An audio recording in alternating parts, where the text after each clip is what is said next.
Welcome to the third and last part of Plasmodium, a parasite which is known to infect humans and cause a disease known as malaria. We have seen human asexual cycle, also the sexual cycle present in the primary host mosquito, and we have also seen the variations, differences between the four species of Plasmodium. Now today we are going to compare or and understand details of the symptoms and their complications.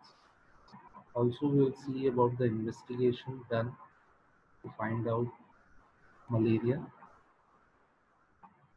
So, the paroxysm of fever, which is present in malaria, consists of three stages. This the chill or the cold stage, hot stage, and sweating stage.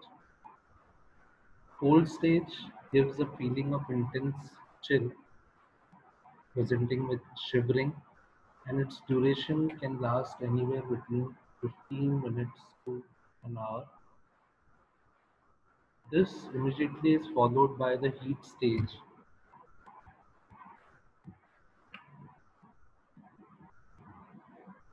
where there is intense heat causing rise in the body temperature.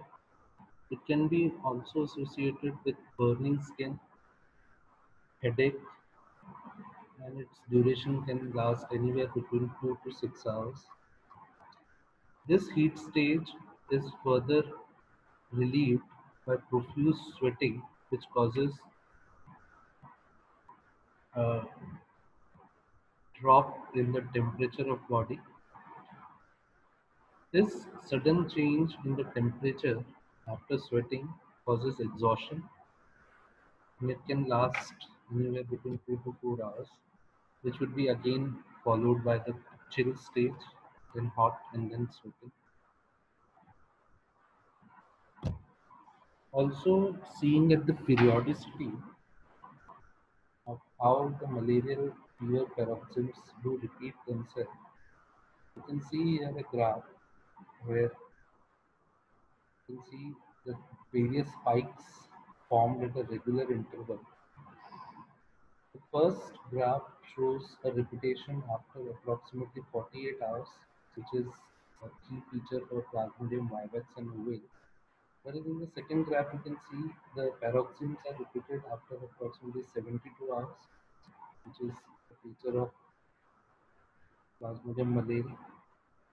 But if there are irregular spikes or the interval between the two paroxysms is unpredictable, it can be shorter or longer duration. This is a feature of Plasmodium falciparum. One more symptom which is usually associated with malaria is anemia. As it should be quite understandable to you that the merozoite released from the asexual reproduction of Plasmodium in liver leads to infection of RBCs. That is, RBCs will get infiltrated by merozoites. This will further cause destruction of RBC. It is also responsible for increasing the fragility of RBC and autoimmune lysis of RBC. After few weeks of febrile paroxysms, spleen gets enlarged. It is due to two reasons. This obviously the destruction of RBC and also the massive proliferation of macrophages, which are responsible for engulfing parasite and non-parasitized RBCs. Now about the severity of this particular species of Plasmodium falciparum. What is the reason behind its high severity rate? Why is it so you can see there in nature. It is first is the sequestration of the parasite. It's what is sequestration? It is the capacity of this particular plasmodium to be able to hold itself in blood vessels and certain other organs for a very long period of time. And this sequestration also leads into blocking of vessels, congestion, and also hypoxia. And obviously, congestion and hypoxic condition will lead into damage of particular organ, or even it can lead to death. Next is the complications which are related to falciparum malaria.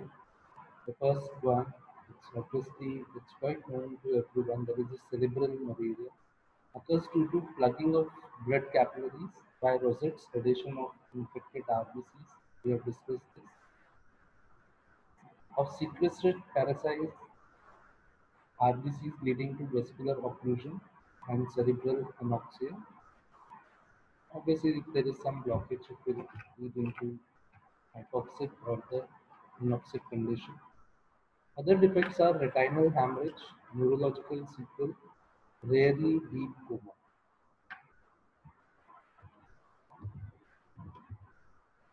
Algid malaria is characterized by cold clammy skin, hypotension, peripheral circulatory failure, and profound shock. Septicemia malaria is characterized by a high degree of frustration, high fever, and dissemination of parasite to various organs leading to multi-organ failure. Pernicious malaria results from anoxia due to obstruction of capillaries, followed by necrosis of tissue.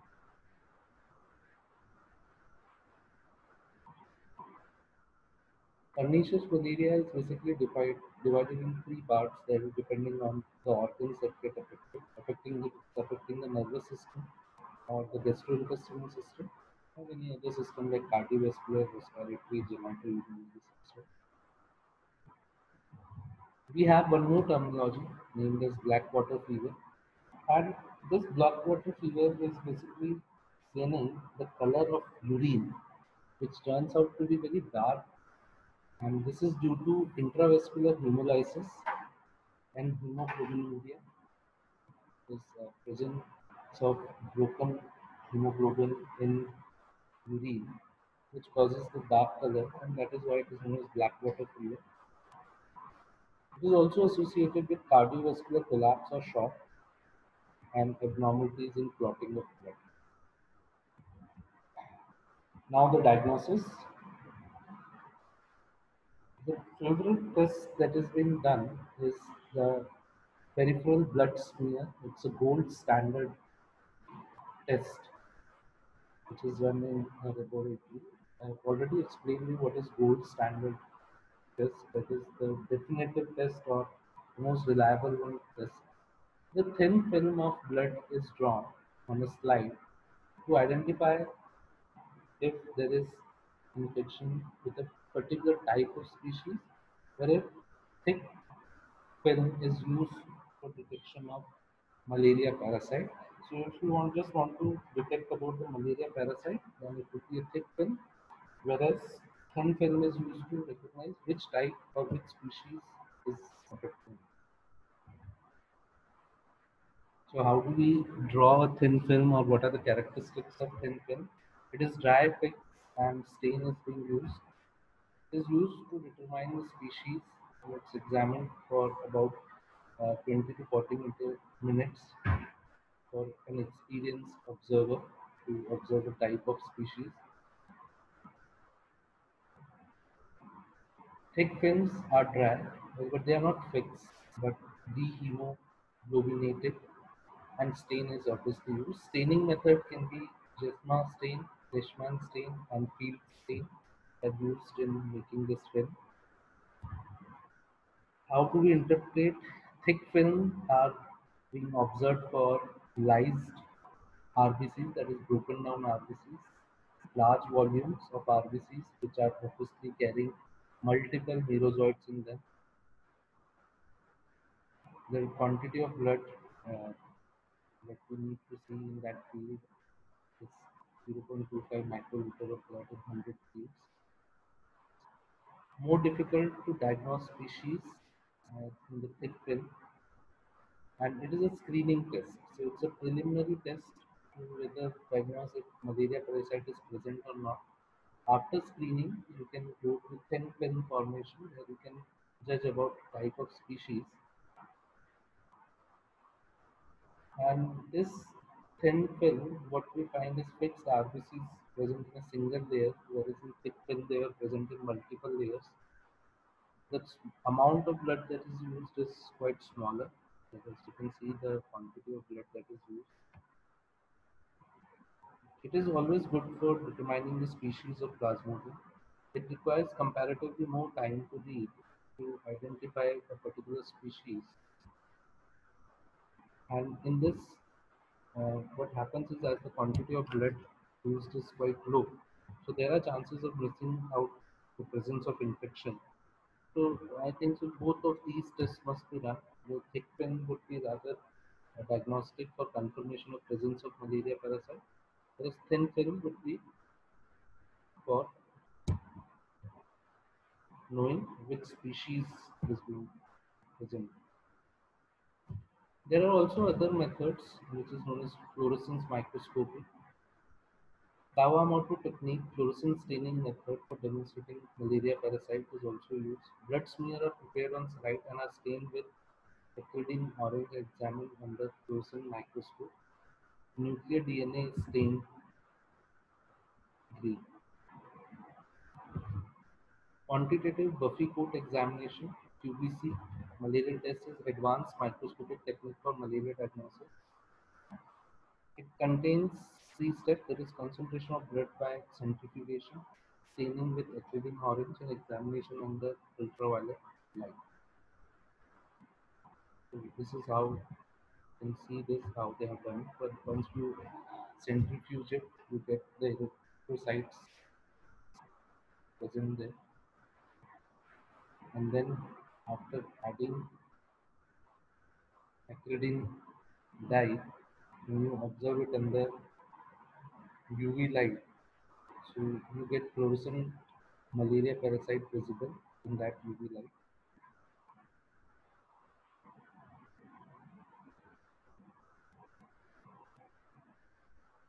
There are other methods like card test, which like pregnancy strip tests they have used to diagnose presence or absence of malaria parasite and see how the test is being used. Other serological tests are also present, but they are rarely used. The most common one being the film, thin and thick film test. Now, what is the role of our immunity in combating with malaria? There are certain things that we say that we have a biological resistance against malaria. Some individuals which are living in endemic area where the incidence of malaria are quite high, they possess natural or innate resistance to falciparum malaria on the basis of inheritance of selected gene expressed in RBC. Um, Name of these genes are hemoglobin S gene, thalassemia gene, glucose 6 phosphate dehydrogenase deficiency gene,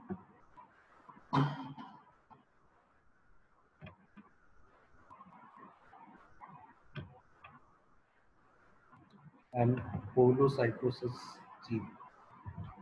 Acquired immunity, specific immunity evident in endemic area. Endemic areas are those where the cases coming from malaria are quite high. An infant below age of 3 months is usually protected by immunoglobulin. Children who suffer a repeated attack of malaria from age of few months have a substantial immunity for 6 years and circulating antibodies like IgG, IgM, IgA against a sexual form is basically protected by inhibiting red cell invasion and secrecy. Antibody against sexual form reduce the transmission of malaria. So it won't be transferred from human to mosquito, and then with that mosquito, if it will not receive the sexual form, it is the gamete, they won't be able to continue their next life. Also, cytokine released from T cell stimulate the macrophages and also stimulate B cell to produce antibodies. Activated macrophage phagocytes RBCs. NK cells mediate cellular cytotoxicity against parasites. NK cells are the natural killers of RBC. Immunity against malaria attack is species specific, state specific, and strain specific. It's very specific which type of species is affecting and at which particular stage you want to kill the parasite. So this is an epidemiological data which shows that around 2,250 million infection occurs every year, which causes around 1 to 2 million deaths. It's also distribution is worldwide, and you can find it everywhere. And as we can see, high pathogenicity of falciparum reach to 80% of infections worldwide. Now about the prophylaxis, how do you prevent it? We recommend the travelers going to chemoprophylaxis like they before going to a particular area where malaria is prominent.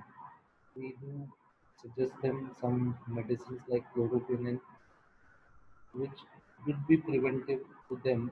Suppose in case if they are going to an area where malaria is quite prominent, they are bitten by a mosquito. This will prevent them from developing malaria. Then we have vector control strategies. That is, the female Anopheles mosquito can be uh, reduced. Their number can be reduced by spraying insecticides. Also, bed nets, individual protection repellents, mosquito repellent coils, mats, and other stuffs are now available in market. Also, wearing full sleeves clothes. Also, using bed net while sleeping.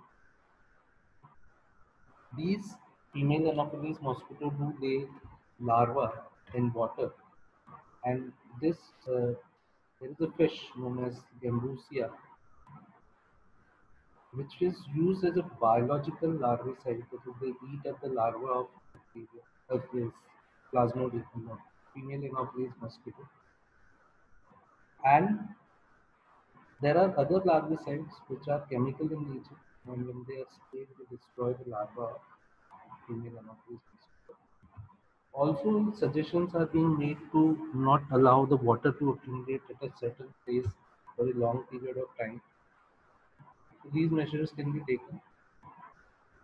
Now about the vaccine, there are three types of vaccine which were developed because it has been known that malaria is present in human economy for a quite long period of time. So the three vaccines are basically related to the stage at which you need to administer them. The first is pre-erythrocytic stage vaccine. Second is blood stage vaccine, that is when the merozoites have already entered into the erythrocyte. And transmission blocking vaccine means these vaccines will actually work on the gametes that are formed. So SPF 66, first malarial vaccine that was tried in clinical trial in 1990s. RTS Mosquirix most successful vaccine candidate was RTSS. Thank you. That's all for malaria parasite.